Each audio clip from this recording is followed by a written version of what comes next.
जय हिंद दोस्तों, रक्षित खन्ना के इस चैनल में आपका स्वागत है। दोस्तों, आज के इस वीडियो में मैं आपको कुछ इंपॉर्टेंट इंफॉर्मेशन दूंगा। जैसा आपको पता है, अगर पेंशनर की डेथ हो जाती है तो उसके बाद फैमिली पेंशन मिलती है स्पाउस को, वाइफ को। अगर स्पाउस की भी डेथ हो जाती है, वाइफ की भी डेथ हो जाती है, तो फिर बच्चों को मिलती है फैमिली पेंशन, अगर वो इलिजिबल हैं। तो दोस्तों, ऐसी एक पेंशनर है, उनकी वाइफ है और उनकी अनमैरिड डॉटर है, जिसमें से पेंशनर की डेथ हो गई, वाइफ की डेथ हो गई, तो अब अनमैरिड डॉटर एलिजिबल है फैमिली पेंशन के लिए। लेकिन 2 साल हो गए, डिपार्टमेंट ने, पीसीडीए ने अभी तक फैमिली पेंशन रिलीज नहीं करी अनमैरिड डॉटर को। क्यों नहीं दी, मैं आपको बताता हूं। सबसे बड़ा कारण है ये रिकवरी। पेंशनर की डेथ हो गई, उसके बाद फैमिली पेंशन लगी स्पाउस को, वाइफ को। तो दोस्तों, यहां पे एक्सेस पेमेंट हो गया स्पाउस को, वाइफ को, यानी स्पाउस के खाते में एक्सेस पेमेंट आ गया। तो दोस्तों, अब वो रिकवर करेगा बैंक, तभी अनमैरिड डॉटर को फैमिली पेंशन मिलेगी। ये देख रहे हैं दोस्तों आप, ये दोनों लेटर, एक तरफ एसबीआई ने लिखा है, दूसरी तरफ पीसीडीए ने लिखा है। यानी दोस्तों 2 साल हो गए, अभी तक ये मैटर सॉल्व नहीं हुआ। इसके रिगार्डिंग सीपी ग्राम के थ्रू भी इन्होंने शिकायत डाली। उसमें दोस्तों बैंक लिखता है कि इतना अमाउंट रिकवर होगा पहले वाइफ के अकाउंट में से। वाइफ की तो डेथ हो गई, जब बैंक ये अमाउंट रिकवर कर लेगा तो उसके बाद फैमिली पेंशन मिलेगी अनमैरिड डॉटर को। तो दोस्तों, कितने का अमाउंट है? ये है 19,661 का।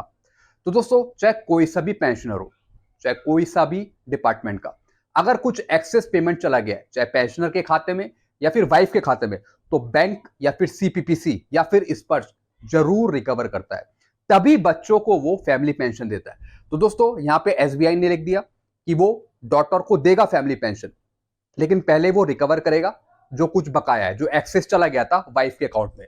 ऐसी दोस्तों जो पीसीडी है वो भी यही लिखता है कि जो भी कुछ अमाउंट रह गया है, जो एक्सेस चला गया है वाइफ के खाते में, पहले उसका सेटलमेंट करें बैंक के द्वारा, तभी फैमिली पेंशन इनिशिएट करी जाएगी, तभी फैमिली पेंशन दी जाएगी अनमैरिड डॉटर को। दोस्तों, यहां पे इन्हें और टाइम लगेगा, अभी थोड़ा सा और यहां पे टाइम लग सकता है इनके केस को सेटल होने में। फिर मैं बोलता हूं, एक बार फिर से आप ग्रीवांस डालिए सीपी ग्राम के थ्रू। दोस्तों, एक तो ये मैटर था। चलते हैं अगली इंफॉर्मेशन की तरफ। यहां पे एक और पेंशनर लिखते हैं, रक्षित सर, मेरा बेसिक 20,107 है वाई ग्रुप का और मेरा डिसेबिलिटी पेंशन 50% है। मुझे 6,033 डिसेबिलिटी पेंशन मिल रहा है। 1999 में आया हूं। क्या मुझे 7th पे कमीशन में डिसेबिलिटी सही मिल रहा है? मार्गदर्शन करें। बिल्कुल दोस्तों, इनको जो डिसेबिलिटी पेंशन मिल रही है वो बिल्कुल ठीक मिल रही है। 20,107 के अकॉर्डिंग इनको मिल रही है 50% डिसेबिलिटी। अगर हम इसका 60% करें तो वो फुल डिसेबिलिटी हो जाते हैं, और उसका अगर आधा कर दें तो इनकी हाफ डिसेबिलिटी बन जाएगी। तो बिल्कुल सही मिल रही है इनको डिसेबिलिटी 6,033। चलते हैं अगली इंफॉर्मेशन की तरफ। दोस्तों, फिर एक और लेटर है, ये किसी पेंशनर ने डाला था, जिसमें इन्होंने पीसीडीए से पूछा कि ओएमजेसी की रिपोर्ट अभी तक पब्लिक क्यों नहीं करी गई है। इनका कुछ पेंशन से रिलेटेड भी मसला था, पेंशन बढ़ाने को लेकर, उसके रिगार्डिंग भी इन्होंने ग्रीवांस डाला था। तो यहां पे पीसीडीए क्या बताता है, with reference to grievance cited above, it is intimated that recommendation of OMGC is pending with government of India MOD for taking final decision. यानी ओएमजीसी की रिपोर्ट का जो फाइनल मैटर है पब्लिक होने का, वो भारत सरकार के अधीन है। Until any direction received from Government of India, this office is unable to take necessary action on the recommendation of OMGC. जब तक भारत सरकार के कोई आदेश नहीं आ जाते, जब तक हम कुछ नहीं कर सकते। दोस्तों, इन पेंशनर्स से मेरी बात भी हुई थी। ये बताते हैं लगभग 6-7 साल से ऐसे ही रिप्लाई आ रहा है कि जो भी ये मैटर है ये भारत सरकार के अधीन है, हम कुछ नहीं कर सकते।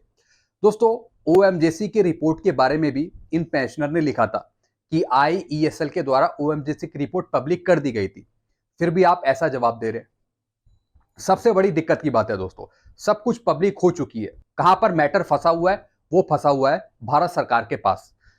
ना ओआरओपी टेबल सही दी, ना ओएमजीसी रिपोर्ट पब्लिक करी, उस पर कुछ काम ही नहीं हो रहा। सबसे बड़ी दिक्कत की बात है। और दोस्तों, पीसीडीए भी कहता है कि हम इसके बारे में कुछ नहीं जानते, जब तक भारत सरकार से कोई आदेश नहीं आएगा हम कुछ नहीं करेंगे। चाहे आप 1000 बार ग्रीवांस डालो, शिकायत डालो, पीसीडीए यही रिप्लाई देगा। तो दोस्तों, ये यहां पे दुख होता है। चलते हैं अगली इंफॉर्मेशन की तरफ। दोस्तों, एक और लेटर है। इस लेटर में पीसीडीए कुछ और जवाब दे रहा है, बैंक कुछ और जवाब दे रहा है। आपस में कोई कोऑर्डिनेशन ही नहीं है और परेशान कौन हो रहा है? Family pensioner. दोस्तों इसमें पीसीडीए ने एक जवाब दिया और वो दिया 7 जुलाई 2023 को, और ये दिया chief manager State Bank of India के सीपीपीसी को। दोस्तों इसमें पीसीडीए ने कहा कि verify your PPO and record of the pensioner and take necessary action, यानी पीपीओ के आधार पे, रिकॉर्ड के आधार पे आप इनको बढ़ी हुई पेंशन दीजिए सर्कुलर नंबर 666 के अकॉर्डिंग। एरियर भी भुगतान करें, ड्यू ड्रॉन बना के दीजिए, पूरा पेमेंट करिए। फिर दोस्तों बैंक क्या लिखता है, यानी पीसीडीए का जवाब था ये 7 जुलाई का।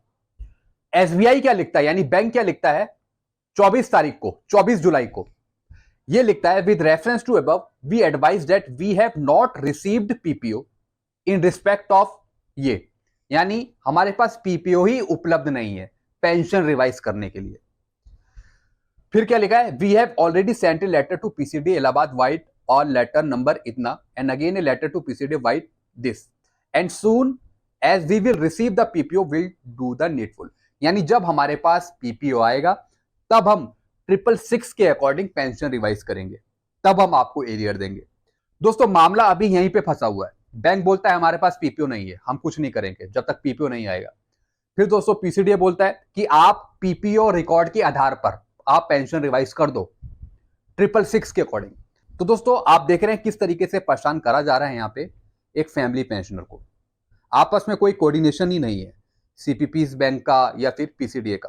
पहले पीसीडीए कहता है कि आप 666 के अकॉर्डिंग, यानी जो आपके पास रिकॉर्ड है पीपीओ के अकॉर्डिंग, रिकॉर्ड्स के आधार पर आप पेंशन रिवाइज कर दो ओआरओपी 2 के अकॉर्डिंग। और बल्कि दोस्तों जो फैमिली पेंशनर हैं, ये फैमिली पेंशनर ही हैं दोस्तों, इनको तो मिल जाना चाहिए था 30 अप्रैल तक, और अब चल रहा है अगस्त, और एक तरफ बैंक कह रहा है कि हमारे पास पीपीओ अवेलेबल नहीं है, हमारे पास कुछ नहीं है, तो हम क्या रिवाइज करेंगे। आप देख रहे हैं किस तरीके से परेशान किया जाता है। दोस्तों इनकी तुरंत कंप्लेन होनी चाहिए ताकि जो इस तरीके से परेशान किया जा रहा है वो परेशान ना किया जाए। दोस्तों मैं इन्हें बोलूंगा एक बार फिर से आप ग्रीवांस डालिए जब तक कि सूटेबल आंसर नहीं मिलता। फिर है दोस्तों अगली इंफॉर्मेशन, यहाँ पे एक और पेंशनर लिखते हैं I received second instalment on 4/8/2023, यानी दोस्तों 4 अगस्त को सेकंड इंस्टॉलमेंट मिली है इन्हें। दोस्तों मैं आपको पहले भी कई वीडियो बना के दे चुका हूं जिसमें मैंने आपको बताया कई पेंशनर के कमेंट हैं कि उनको सेकंड इंस्टॉलमेंट मिल गई है ओआरओपी 2 कैरियर की। अभी बहुत से पेंशनर्स हैं जिनको नहीं मिले, हो सकता है दोस्तों इनको बैंक के थ्रू मिल गई हो, क्योंकि अभी तक स्पर्श ने प्रोवाइड नहीं करी है सेकंड इंस्टॉलमेंट, यानी कुछ पेंशनर्स को ही यहाँ पे सेकंड इंस्टॉलमेंट देखने को मिली है ओआरओपी 2 की। जिनको नहीं मिली वो थोड़ा सा वेट कर लीजिए 31 अगस्त तक। जिनको कुछ भी नहीं मिला वो फिर शिकायत डालेंगे सीपी ग्राम के थ्रू। आई होप दोस्तों सारी चीज आप अच्छे से समझ गए होंगे। कुछ पूछना हो तो नीचे आप मुझे कमेंट कर सकते हैं। वीडियो आपको अच्छा लगता है वीडियो को लाइक करें और दोस्तों चैनल को सब्सक्राइब कर सकते हैं। Thank you so much.